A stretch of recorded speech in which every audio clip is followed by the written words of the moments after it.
La obra del Espíritu Santo en la Iglesia. Estudio del libro de Hechos de los Apóstoles. Lección número 17.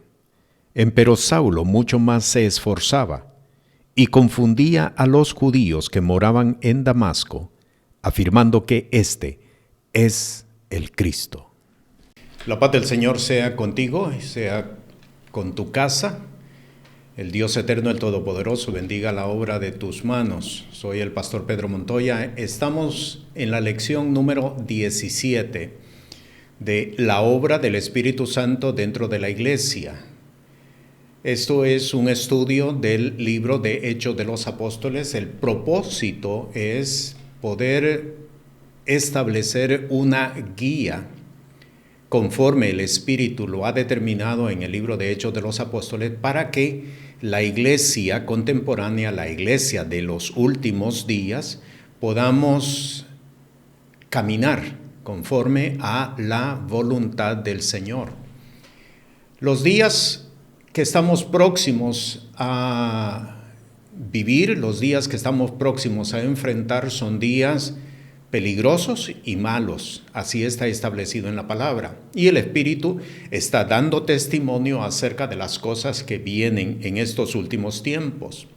Hablamos acerca de la venida de Jesús, que Jesús viene pronto, pero como lo hemos dicho en otras ocasiones, no estamos listos para recibir a Jesús. ¿Por qué razón? Porque muchos desconocen, en algunos casos intencionalmente, de que antes de la venida de Cristo Jesús habrá un periodo donde la iglesia pasará por procesos de persecución, por procesos de escasez, por procesos difíciles. Y repito, muchos no estamos preparados para enfrentar estos días. El propósito de estas enseñanzas es que nosotros nos vayamos integrando a el mover del Espíritu Santo dentro de la iglesia y podamos capacitarnos y podamos estar atentos a lo que el Espíritu de Dios está estableciendo en estos últimos días. Estamos en el capítulo 9 de Hechos de los Apóstoles.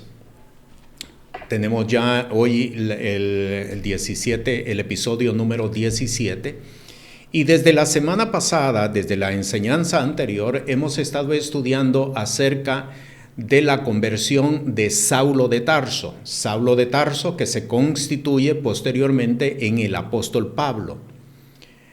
Y estamos viendo la importancia que tiene la conversión del apóstol Pablo. No podemos verlo como un hecho histórico en el que Jesús se le aparece y se le manifiesta a Pablo.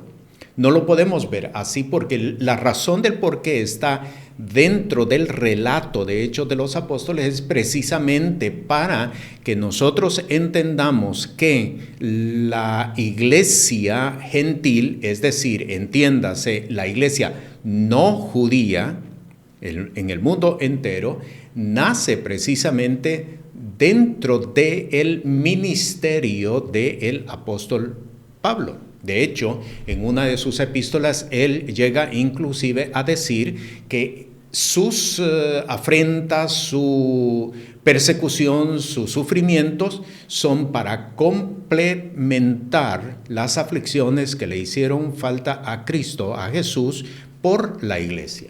Así de que es importante que nosotros entendamos que la iglesia gentil, la no judía, diseminada por todo el mundo, nace precisamente en el ministerio del apóstol Pablo. En estas últimas enseñanzas hemos estado estudiando acerca de en qué consistió la doctrina del apóstol Pablo, porque muchos desconocemos. Muchos tenemos un conocimiento bien reducido acerca de qué es el Evangelio, qué significa y qué se obtiene por el Evangelio del reino de los cielos. Muchos tenemos un conocimiento bien reducido. Hablando en cuanto a doctrina, la iglesia entera adolece de doctrina, porque le hemos dado más importancia a la alabanza, a los cantos, a la adoración y a un mensaje o un sermón, muchas de las veces motivacional, y no realmente estamos fundamentados en doctrina. Esta es una realidad que nadie la puede objetar, nadie la puede negar, porque esto es lo que se está viviendo en el mundo entero, no en ciertas regiones, en el mundo entero en realidad. Así es que cuando llegamos al capítulo 9 y vemos el relato de la conversión del apóstol Pablo, es importante que nosotros nos detengamos, y eso es lo que estamos haciendo, para estudiar en qué consistió la doctrina del apóstol Pablo. ¿Qué es exactamente lo que él proclamó? ¿Qué es lo que él estableció y por la que se fundamenta la iglesia gentil, como lo estamos proponiendo? Y eso es lo que estamos haciendo. La semana pasada estudiamos acerca de los puntos doctrinales de la proclamación del apóstol Pablo que tenían que ver con el Evangelio. ¿Qué es el mensaje del Evangelio, la proclamación del Evangelio? En la enseñanza de hoy y la de la próxima semana vamos a estudiar los puntos doctrinales que tienen que ver con respecto a la persona de Jesús. Repito, los puntos doctrinales que tienen que ver con respecto a la persona de Jesús. Esta noche vamos a estudiar dos puntos doctrinales, porque el tiempo no nos da para estudiarlos todos. La próxima semana vamos a concluir con otros 2 puntos doctrinales. En estos puntos doctrinales vamos a estudiar todo lo que tiene que ver con la obra de Jesús en la cruz del Calvario. ¿Qué significó? ¿Qué representa para el hombre? ¿Qué significa para todos aquellos que hemos confesado el nombre de Jesús? Eso es lo que vamos a estar estudiando. Un punto que sí quiero destacar, porque es muy importante que nosotros lo conozcamos, lo entendamos y sepamos caminar por él, es que a partir de la proclamación del Evangelio por parte del apóstol Pablo, se establece que Dios, Jehová de los ejércitos, el Dios de Abraham, el Dios de Isaac, Isaac y el Dios de Jacob, es tanto el Dios de los judíos como el Dios de los gentiles. Y esto es bien importante, porque hasta este momento, en realidad, lo que se proclamaba era que Jehová de los ejércitos, el Elohim del Antiguo Testamento, Jehová, Dios de Abraham, Dios de Isaac, Dios de Jacob, era exclusivamente el Dios de los judíos. Y estamos ahora entendiendo, porque esto es parte de la proclamación que el apóstol establece, estamos viendo que Dios se ha constituido en Dios de judíos y Dios de gentiles. Y se presentan a ambos pueblos en iguales condiciones y en iguales circunstancias, no uno mayor que el otro, ni el otro inferior que el otro. Y esto es bien importante como punto de partida en la proclamación del mensaje del Evangelio. ¿Por qué? Porque lo que se prometió y lo que nosotros leemos en el Antiguo Testamento casi exclusivamente para los judíos, viene a ser la promesa también para los gentiles. Lo que Dios estuvo dispuesto a hacer en el Antiguo Testamento y lo que vemos en el Antiguo Testamento es lo que Dios está también dispuesto a hacer en el Nuevo Testamento. Y vamos a comenzar entonces precisamente aquí, estableciendo este primer punto doctrinal de el mensaje del Evangelio del reino de los cielos por parte del apóstol Pablo en cuanto a la persona de Jesús. Algo que quiero señalar, antes de entrar propiamente a la enseñanza, algo que quiero señalar es que la doctrina del apóstol Pablo se centra 100% sobre de la persona de Jesús. Lo voy a repetir porque esto es bien importante que nosotros lo entendamos. El mensaje del Evangelio proclamado por parte del apóstol Pablo se centra 100% en la persona de Jesús. Y alguno podría decir, pero ¿no se supone que así es? Y yo le digo, no, porque esta es una de las diferencias que se establece con la iglesia de Jerusalén. El mensaje se centraba, se fundamentaba en la ley, no en la persona de Jesús. Por eso es que con el pasar de los años, precisamente muchos de los judíos fueron abandonando la doctrina del Evangelio del Reino de los Cielos. ¿Por qué razón? Porque ellos siguieron viendo la enseñanza del Mesías, el Cristo, la siguieron viendo en torno a lo que se establecía en la ley de Moisés. Y allí usted encuentra pues la diferencia. Así que la enseñanza del apóstol Pablo se centra propiamente 100% en la persona de Jesús.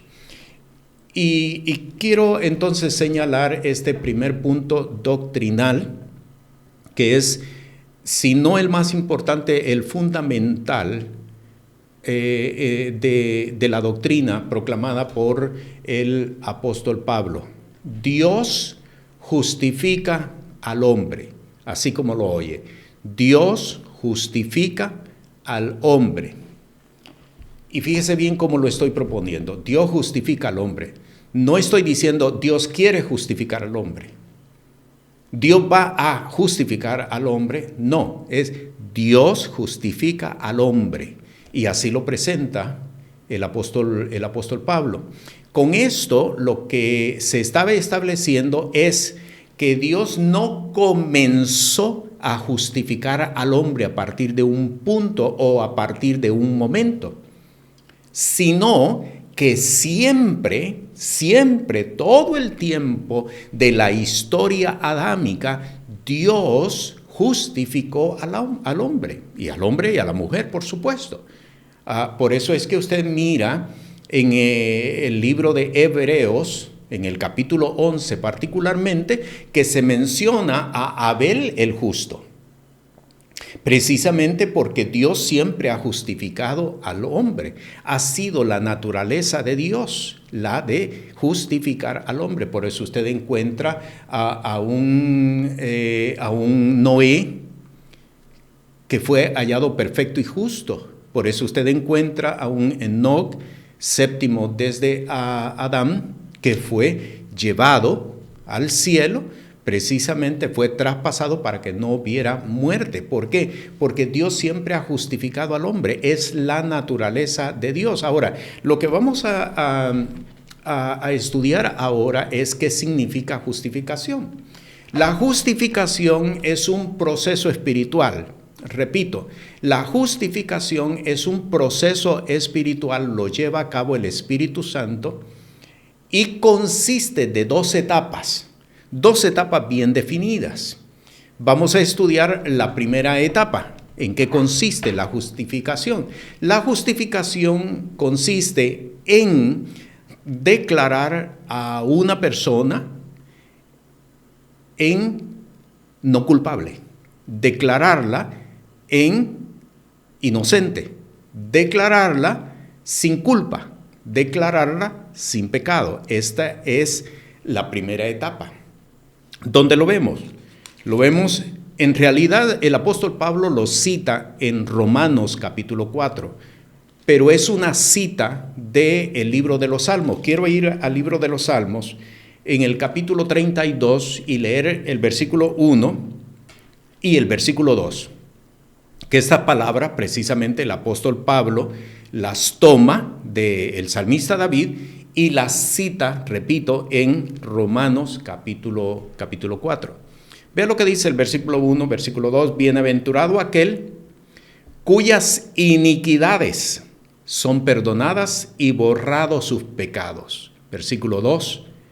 Bienaventurado el hombre a quien no imputa Jehová la iniquidad y en cuyo espíritu no hay engaño. Esto es justificación, la primera etapa de la justificación. Es declarar al hombre, declarar a la mujer sin culpa, declararla sin pecado, declararla sin engaño, declararla sin ofensa. Ahora, tengamos presente de que sobre del hombre pesa una condenación. ¿Cuál condenación? La encontramos en el libro de Génesis, en el capítulo 2, en el capítulo 3. El día que de él comiereis, morirás. Hay una condenación de muerte sobre del hombre. Y lo que estudiamos en la enseñanza anterior, Romanos capítulo 3, versículo 23, por cuanto todos pecaron, están destituidos de la gloria de Dios. Romanos 6, 23, la paga del pecado es muerte. Pesa sobre del hombre, pesa sobre de la mujer una condenación. Es una condenación de muerte. Muerte significa no solamente muerte física, muerte significa separación de Dios. Por lo tanto, el hombre y la mujer están condenados a vivir lejos de Dios. Así es que la justificación, esta primera etapa, consiste en declarar al hombre en inocente, declararlo sin culpa, declararlo sin engaño. Y hemos leído precisamente el Salmo 32, versículo 1 y el versículo 2. La segunda parte del proceso de la justificación consiste, y esto se da acto seguido del anterior, consiste en declararlo justo. No es lo mismo. Lo declararon inocente, lo declararon sin culpa, lo declararon libre de toda condenación y ahora lo declaran justo. Es la conclusión de la etapa de la justificación. Para ello quiero leer en el libro de Romanos, en el capítulo 4 del libro de Romanos, en el versículo 1 hasta el 5. Vea lo que dice: ¿qué pues diremos que halló Abraham nuestro padre, según la carne? Que si Abraham fue justificado por las obras, tiene de qué gloriarse, pero no para con Dios. Porque, ¿qué dice la Escritura? Y creyó Abraham a Dios, y le fue atribuido a justicia. Aquí está el proceso, la primera etapa de justificación. Fue declarado sin culpa, declarado sin pecado, declarado inocente. Sigo leyendo. Versículo 4. Pero al que obra no le cuenta el salario como gracia, sino por deuda. Pero al que no obra, pero cree en aquel que justifica al impío, la fe le es contada por justicia. La justificación entonces es un proceso espiritual. Un proceso espiritual realizado por el Espíritu Santo, compuesto de dos etapas, una seguida después de la otra. La primera etapa es la declaración. ¿Quién declara? Dios, Dios mismo.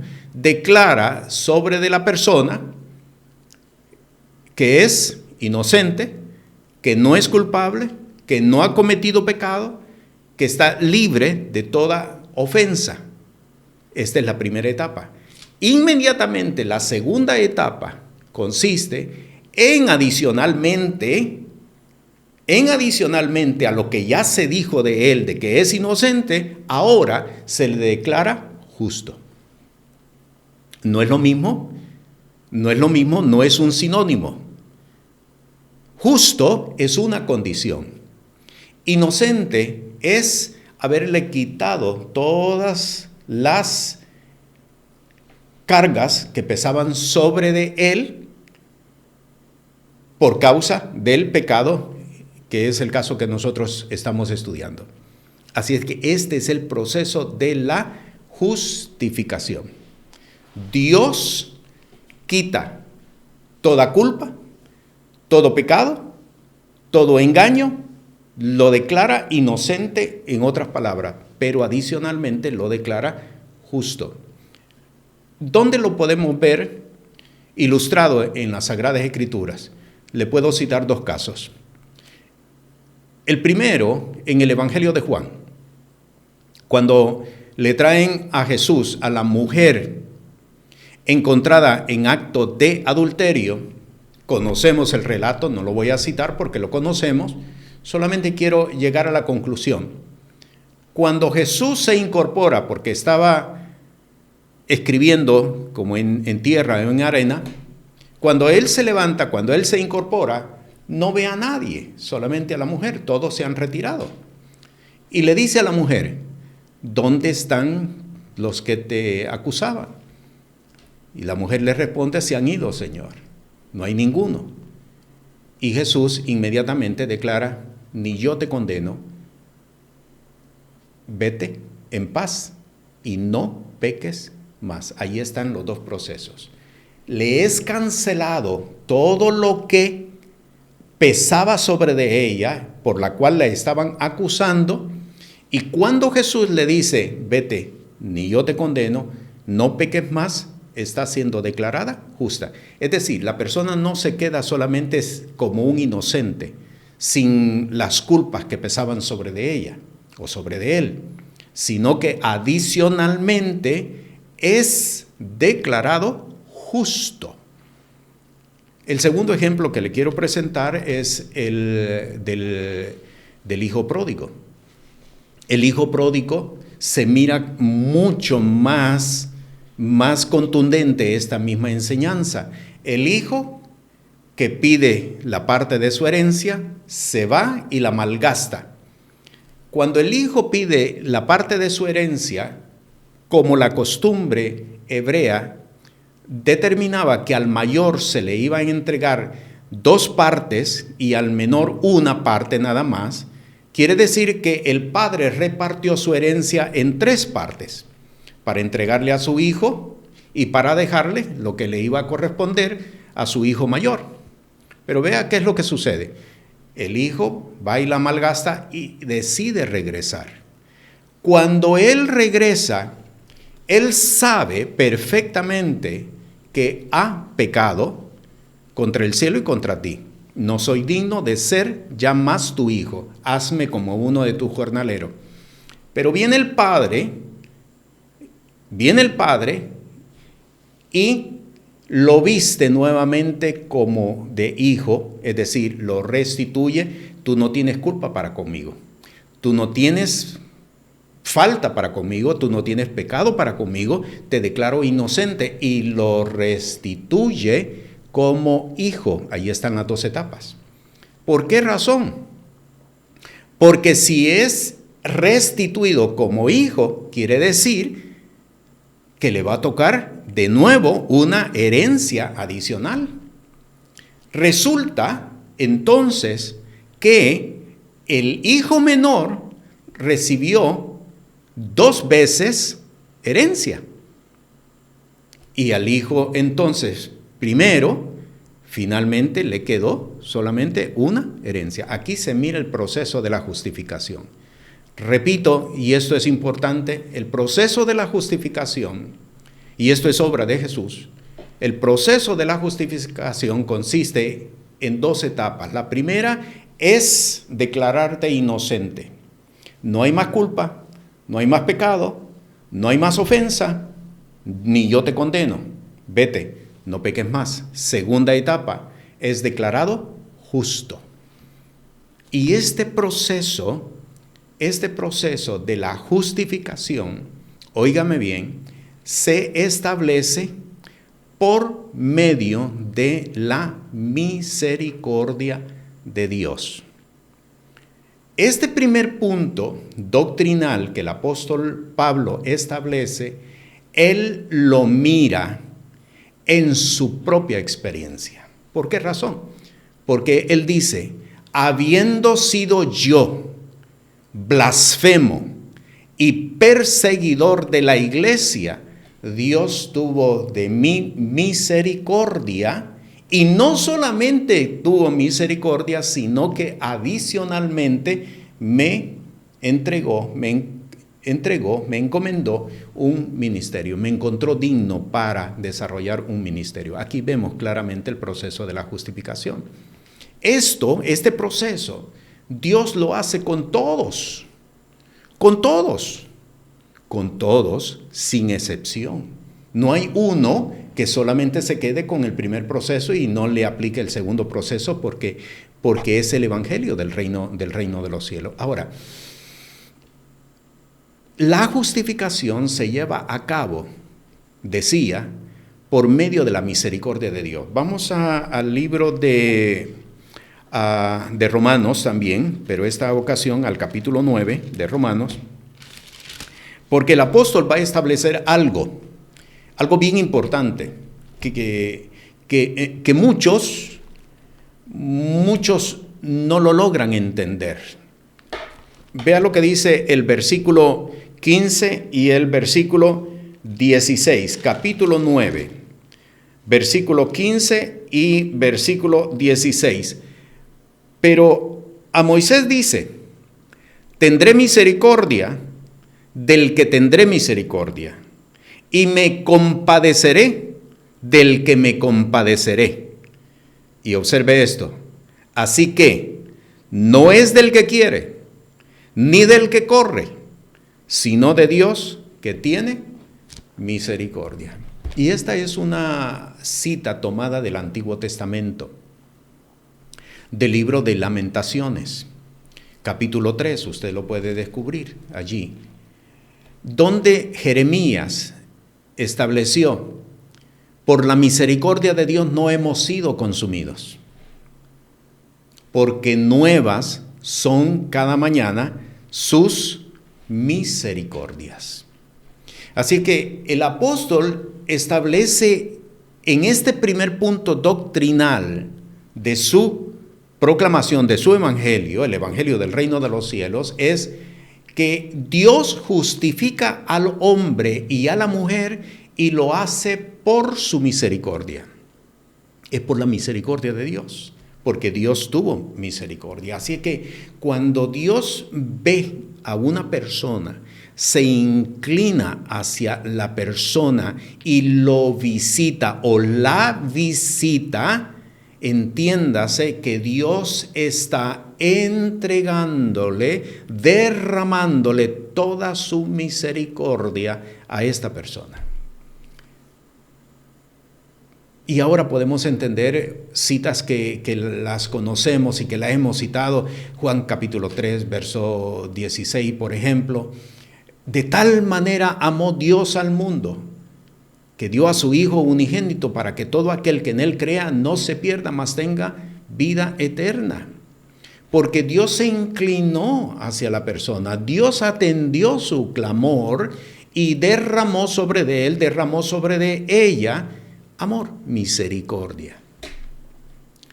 Ahora podemos entender por qué el apóstol Pablo tan pronto tuvo este encuentro con Jesús, que todos lo tenemos que tener, decíamos en una enseñanza anterior.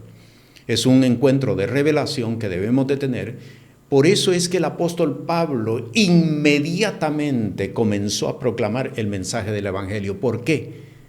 Porque él aplicó algo que Jesús había establecido en una de sus enseñanzas. ¿Cuál? Al que mucho se le perdona, mucho ama.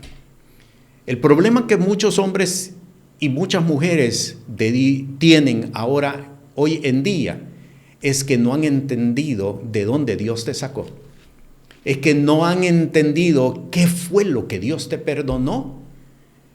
En algunos casos, inclusive, yo he encontrado personas que creen que Dios está obligado a perdonarte. No para eso fue Jesús a la cruz, pues.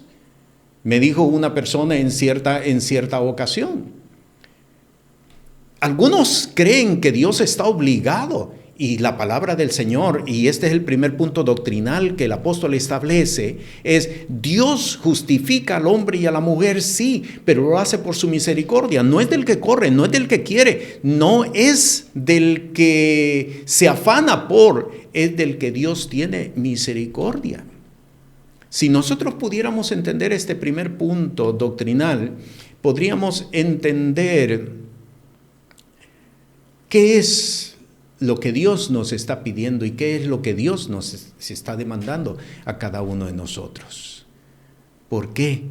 Porque si pudiéramos entender de dónde el Señor me sacó, de dónde el Señor me libró, de dónde el Señor me sacó para que yo hoy esté dentro del reino de los cielos, dice la palabra, al que mucho le es perdonado, mucho ama. No veríamos, ni siquiera consideraríamos la posibilidad de hacer algo que no está establecido dentro de la voluntad del Señor. Por eso es bien importante que nosotros entendamos este primer punto doctrinal. Vea lo que dice en Romanos capítulo 11, versículo 32. Romanos capítulo 11, versículo 32, dice, porque Dios encerró a todos en incredulidad para tener misericordia de todos. Dios encerró a todos en incredulidad. No hay uno justo, no hay uno justo. Es decir, me estoy refiriendo a no hay uno que en realidad haya venido por sus propios méritos, que haya venido por su propia conciencia o por su propia necesidad de yo necesito a Dios. No. Todos estuvimos encerrados en incredulidad. ¿Para qué? Para que pudiéramos entender que cuando Dios tiene misericordia de un hombre, cuando Dios tiene misericordia de una mujer, Dios le entrega fe al hombre, Dios le entrega fe a la mujer para que pueda caminar en pos del Señor. De lo contrario, no podríamos. Y esto es algo que muchos tenemos que realmente entenderlo. Yo no puedo decir yo tuve fe y por eso vine al Señor. Y no puedo decir yo tengo fe y por eso proclamo la palabra del Señor. No, porque no es así. La fe no nace del hombre. La fe no es producto de la iniciativa del hombre. Dios encerró a todos en incredulidad para tener misericordia de todos. Lo que está diciendo es que cuando Dios visitó a un hombre, por su misericordia le dio, porque así está establecido en la palabra, Dios da una medida de fe para que el hombre camine en pos de Dios, para que la mujer camine en pos de Dios. En Gálatas, en el capítulo 3, en el versículo 22, de igual manera, el apóstol establece, mas encerró la escritura todo bajo pecado, para que la promesa fuese dada a los creyentes por la fe de Jesús el Cristo. Nadie hemos venido por nuestra propia capacidad, por nuestra propia habilidad, inclusive por nuestra necesidad de Dios. Es que Dios nos tuvo misericordia y Él nos dio fe para que nosotros viniéramos y camináramos en pos de Él. Esto es lo grande de la justificación de Dios, que no hemos hecho nada. Por eso es que muchas veces no hemos entendido la parte que dice que no es por obras, para que nadie se gloríe. No lo hemos entendido todavía. La fe, la gracia es por fe para que nadie se gloríe. No lo hemos entendido todavía. Es un don gratuito. No lo hemos entendido todavía. Lo que Dios está estableciendo en su palabra es que Él tuvo misericordia, Él nos vio y Él tuvo misericordia y se acercó a nosotros. Y Él nos llamó para que camináramos en pos de Él. Esto es lo grande de la justificación. La justificación es por su misericordia, por la misericordia de Dios. Ahora, ¿qué es lo que tenemos que hacer? ¿Qué es lo que el hombre tiene que hacer? ¿Qué es lo que la mujer tiene que hacer? Hace unos segundos lo dijimos. En realidad lo que tiene que hacer es creer en Jesús, porque aquí entramos al segundo punto doctrinal de la proclamación del Evangelio del apóstol Pablo. La justificación es por la fe en Jesús. Repito, la justificación es por la fe en Jesús. ¿Qué es lo que tenemos que hacer entonces? Tenemos nosotros que tener fe en Jesús. Pero alguno podría decir, ¿pero por qué pregunta qué es lo que tenemos que hacer? Eso, creer es sencillamente aceptar algo. No, porque la fe es un acto. La fe es un acto. La fe no es algo que el hombre genera en su razonamiento. La fe es un acto. ¿O no ha leído usted el pasaje aquel cuando viene un joven rico, muy rico, ante Jesús y le dice, ¿qué debo hacer yo para tener la vida eterna? Y Jesús no le cuestionó lo que le estaba preguntando, porque él está diciendo, ¿qué tengo que hacer yo? Tengo que hacer algo. Jesús le está diciendo, sí, tienes que hacer algo. ¿Qué es entonces lo que tengo que hacer? Creer en Jesús, fe en Jesús. Y Jesús le dice, ve, vende todo lo que tienes y dádolo a los pobres. Y conoce el relato, el joven se fue muy triste porque tenía mucho dinero. ¿Qué es lo que estaba diciendo el joven rico? Que él no tenía fe en Jesús. Él no tenía fe en Jesús. Fe en Jesús es un acto. Consiste en vivir por las instrucciones que Él me entregue. Y lo voy a explicar porque hay 3 instrucciones que Él nos está entregando. Vamos a ir a Romanos, en el capítulo 3, vamos a Romanos, capítulo 3, vamos a leer en el versículo 24 y en el versículo del 24 hasta el 28. Dice, siendo justificados gratuitamente por su gracia, por la redención que es en Cristo Jesús, al cual Dios ha propuesto en propiciación por la fe en su sangre, para manifestación de su justicia, atento a haber pasado por alto en su paciencia los pecados pasados, con la mira de manifestar su justicia en este tiempo, para que Él sea el justo y el que justifica al que es de la fe de Jesús. Al que justifica, al que es de la fe de Jesús. Y me traslado hasta el versículo 28.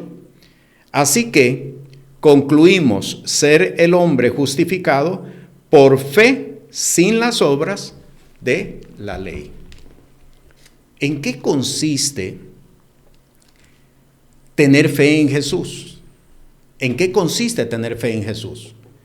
Tener fe en Jesús no es creer, yo creo que Él es Dios. No consiste en decir, yo creo que Él vino nació, fue crucificado y resucitó. No consiste en esto. Alguno podría decir, bueno, pero es que eso es lo que hemos creído y eso es lo que hemos dicho. No consiste en esto. Consiste en vivir en la justicia de Jesús. Y lo voy a repetir. Consiste en vivir en la justicia de Jesús. No es solamente creer. Es decir, porque el creer tiene que ver con razonamiento, tiene que ver con lógica. ¿A quién de nosotros, si nos dicen, usted cree de que Jesús es Dios, podríamos inmediatamente responder, sí, yo creo que Él es Dios, pero eso no es lo que nos constituye en justos. Lo que nos constituye en justos es vivir en la justicia que Jesús estableció. Eso es lo que nos constituye a nosotros en justos. ¿No hemos leído Mateo capítulo 7, verso 20, 21, 22, 23? Que Jesús mismo estableció, no todo el que me dice Señor, Señor, entrará en el reino de los cielos.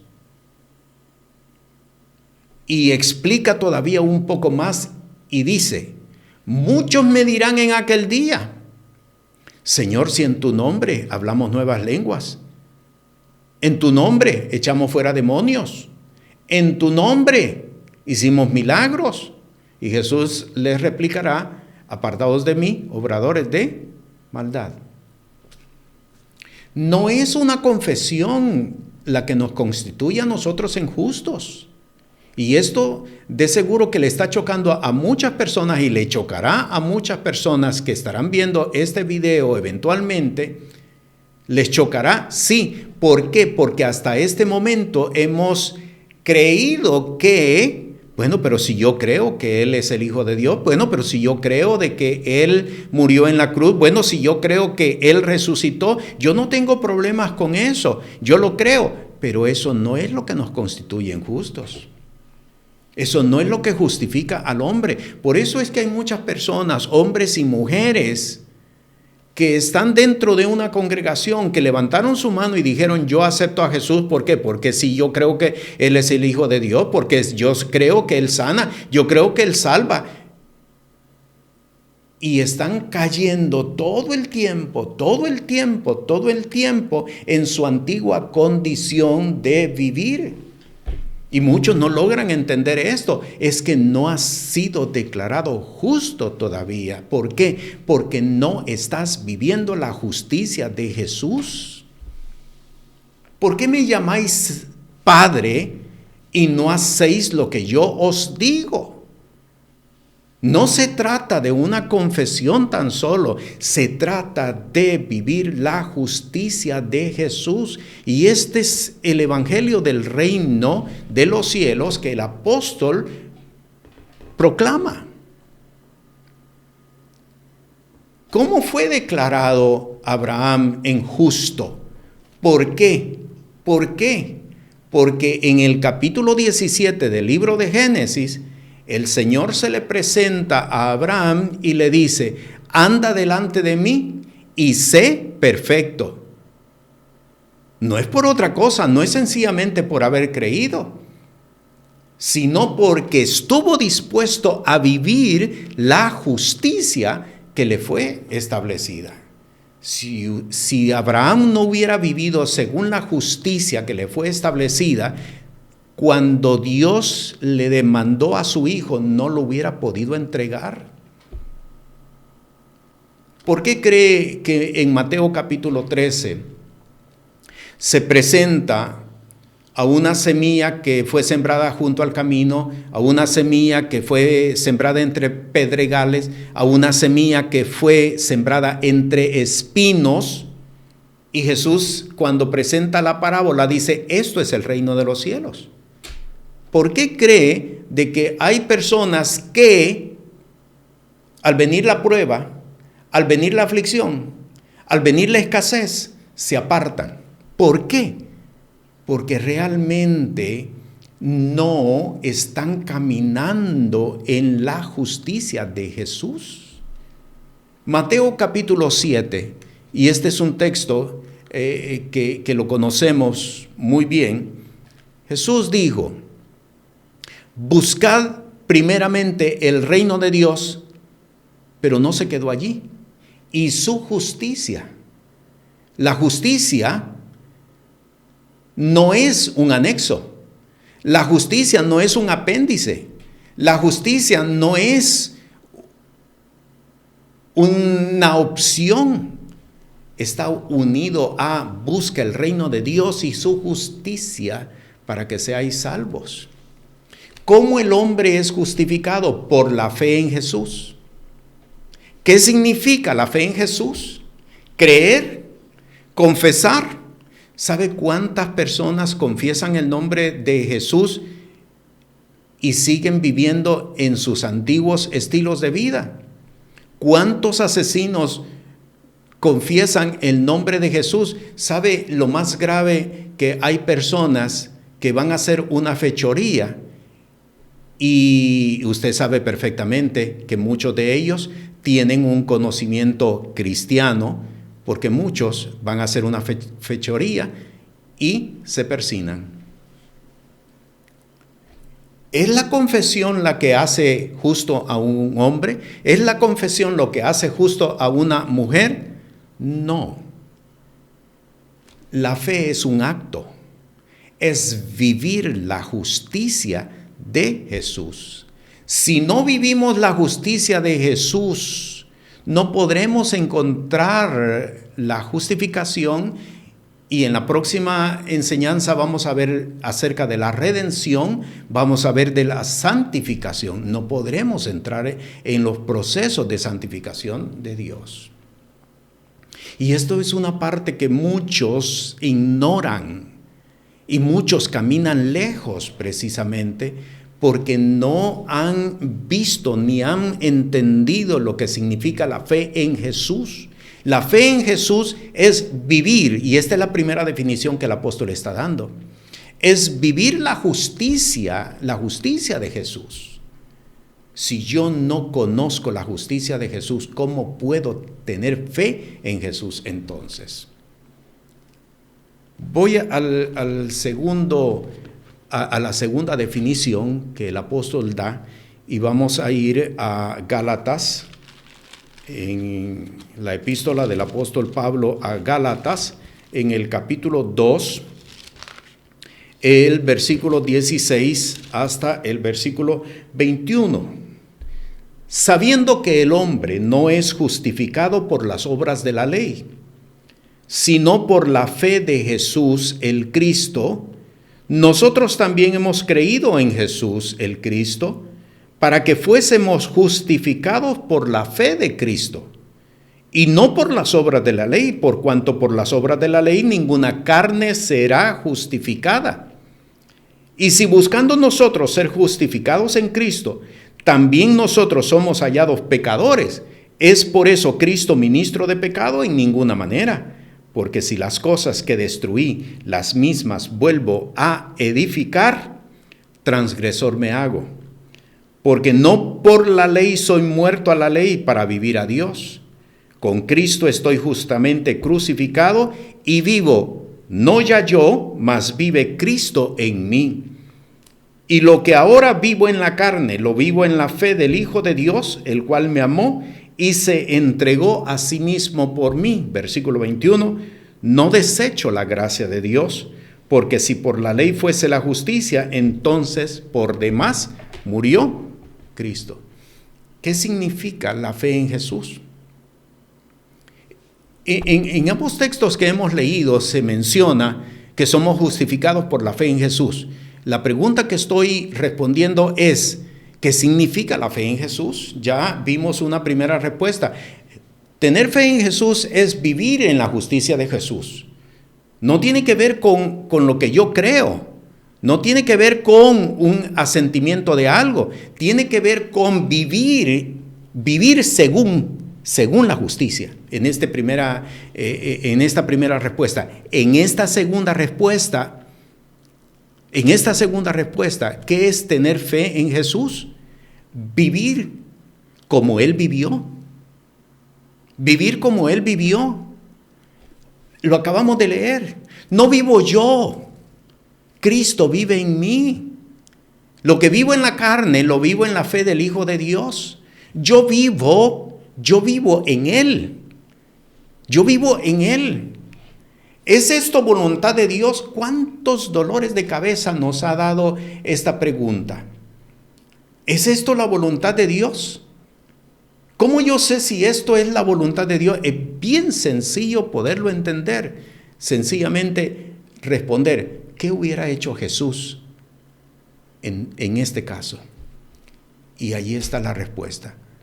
Jesús hubiera actuado como tú actuaste, mintiendo. Jesús hubiera actuado como tú actuaste, robando, escondiendo. Y la respuesta va a ser no, pues entonces vive la vida de Él. ¿Qué es tener fe en Jesús? Vivir la vida de Él, vivir su vida, vivir como Él vivió. No es sencillamente, sí, yo creo que Él es el Hijo de Dios. ¿Cuántas personas se van a ir al infierno? Y perdónenme que lo diga, pero ¿cuántas personas se van a ir al infierno que dicen precisamente esto? Y es mi responsabilidad decirte, si tú no vives la vida de Él, realmente no esperes ninguna salvación, realmente no esperes nada. Porque no vas a obtener nada, te estás engañando a ti mismo, te estás engañando a ti misma. Es vivir como Él vivió. ¿Qué hubiera hecho Jesús en este caso?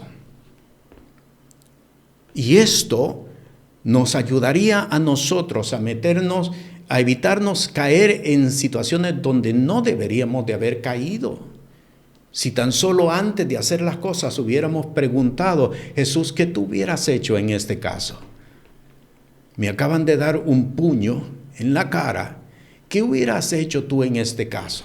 Jesús nos hubiera dicho, pues pon la otra mejilla. Y hubiéramos resuelto sin tener que haber caído en una reyerta con otra persona. Jesús, ¿qué tú hubieras hecho en este caso? Me acaban de robar, me acaban de asaltar, me acaban de engañar y he perdido una cantidad de dinero. ¿Qué hubieras hecho tú en este caso? Entrégale también la túnica. Si te pidieron la capa, entrégale también la túnica. Vivir la vida de Él. Fe en Jesús es vivir la vida de Él. Yo no vivo ya yo. Ya no vivo yo, Cristo vive en mí. Por eso yo le decía al principio, y hoy creo que lo vamos a entender, la doctrina del apóstol Pablo está centrada 100% en la persona de Jesús. En la persona de Jesús. Muchas veces nosotros tenemos una doctrina centrada en nosotros mismos. Y eso no es doctrina del Evangelio. La tenemos centrada en nosotros mismos. ¿Cuál es mi beneficio? ¿Cuál es el resultado que yo obtengo? ¿Qué es lo que yo voy a recibir a cambio de? A cambio de. ¿Ve? Porque usted sabrá que muchas veces inclusive yo voy a dar esto para ver qué voy a recibir. Señor, recuerda que acabo de entregar esto, yo tengo que recibir algo a cambio. Vivimos una doctrina centrada en nosotros mismos y eso no es el Evangelio que es proclamado en las Sagradas Escrituras. Ya no vivo yo. Cristo vive en mí. Yo estoy viviendo la vida de Él. La fe en Jesús consiste en, segunda respuesta que el apóstol nos entrega, es vivir la vida de Él. No centrado en nosotros mismos. Vivir en y para Él. Hay una tercera respuesta que el apóstol nos da a esta pregunta y vamos a ir a Romanos. En el capítulo 5, Romanos capítulo 5, vamos a buscar el versículo 1 y versículo 2. Romanos capítulo 5, verso 1 y versículo 2. Justificados pues por la fe, tenemos paz para con Dios, por medio de nuestro Señor Jesús el Cristo, por el cual también tenemos entrada por la fe a esta gracia en la cual estamos firmes y nos gloriamos en la esperanza de la gloria de Dios. Leamos nuevamente la primera parte, versículo 1. Justificados pues por la fe, tenemos paz para con Dios. ¿Qué es tener fe en Jesús? ¿Qué es y en qué consiste la fe en Jesús? Es vivir en la comunión con Dios. ¿Por qué? Porque si ya fuimos justificados, tenemos paz para con Dios. ¿Qué impide entonces ahora que tengamos comunión con Él? ¿Qué impide que tengamos comunión con Él?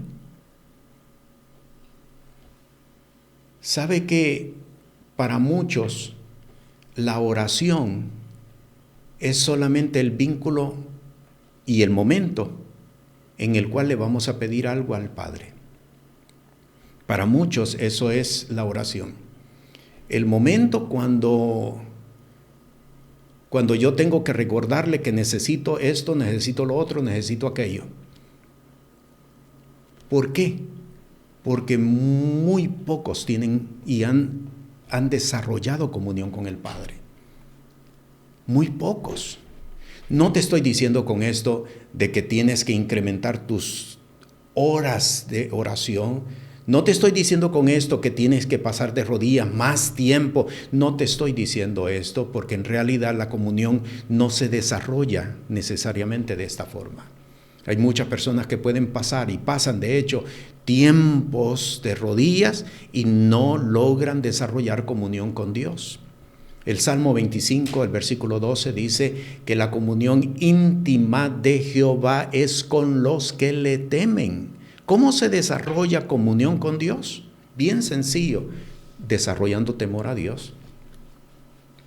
¿Cómo puedo desarrollar comunión con Dios? Sencillamente es tener temor de Dios. Que si yo tan solo pienso esto y sé que esto no le es agradable al Padre, estoy haciendo una separación, me estoy separando de Dios. ¿Por qué tenemos la arrogancia de abrir espacios para nosotros, espacios de perversidad, espacios de engaño, espacios de mentira, espacios de maldad en nosotros? Porque no hay temor de Dios.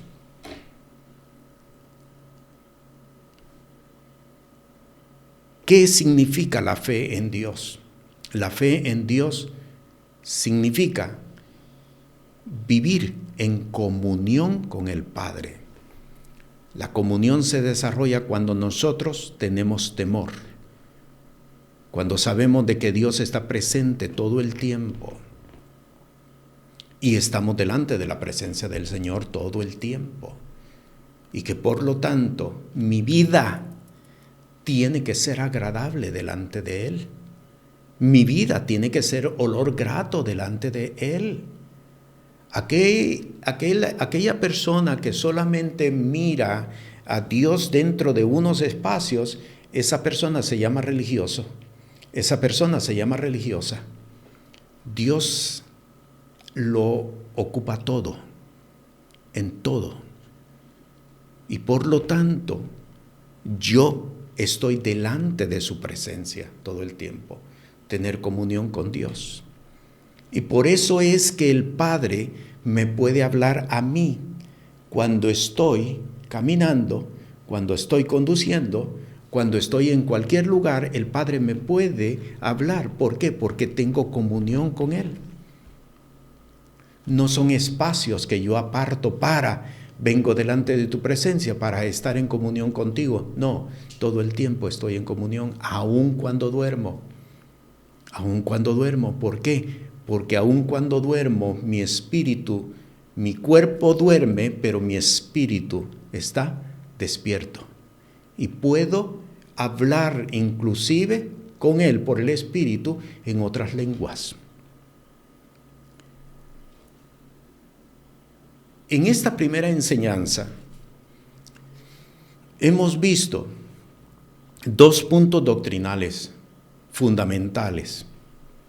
El primer punto doctrinal es: Dios justifica y lo hace por su misericordia.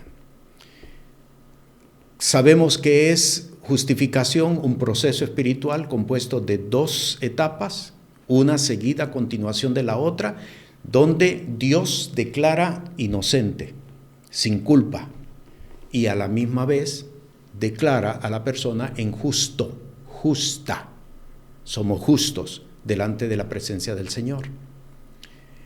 Segundo punto doctrinal es: la justificación es por la fe en Jesús. ¿Qué es tener fe en Jesús? No es una creencia, no es un pensamiento, no es un razonamiento, es vivir la justicia de Jesús. Es vivir por la fe de Él, por la vida de Él, vivir en la vida de Él. No vivo yo, mas Cristo vive en mí, vivir la vida de Él. Y tercera explicación que el apóstol nos entrega es vivir en comunión con Dios. Esto es tener fe en Dios. Por eso decía, y ahora lo entendemos mucho mejor, por eso decía, la fe es un acto, no es un pensamiento, no es estarme yo convenciendo de, yo creo, sí, yo creo. No es eso, no es eso. La fe es un acto. Si crees, tú te moverás a vivir en la justicia de Él, a vivir según Él vivió, a vivir en comunión con el Padre. ¿Para qué? Para que entonces podamos tener la esperanza de la salvación y de la vida eterna. Padre, esta noche te entrego, oh Dios, a este pueblo en tus manos. Un pueblo, oh Dios, que tú has levantado para tu nombre, que tú has establecido, mi Señor, como remanente, para que ahora, oh Dios, con conciencia podamos, con, Señor, gratitud, podamos vivir la justificación por la fe en Jesús, sabiendo, Padre, qué es lo que nos corresponde hacer. En el nombre de Jesús. Amén. Amén. La paz del Señor sea contigo, su gracia, su misericordia sobre tu casa. Si tienes preguntas, en la explicación de este video están nuestros números de teléfono y puedes comunicarte y establecer tu pregunta. La paz del Señor sea contigo. Este programa es presentado por el Ministerio Apostólico y Profético Cristo Rey. Puede comunicarse con nosotros por WhatsApp al 1407-653-9700.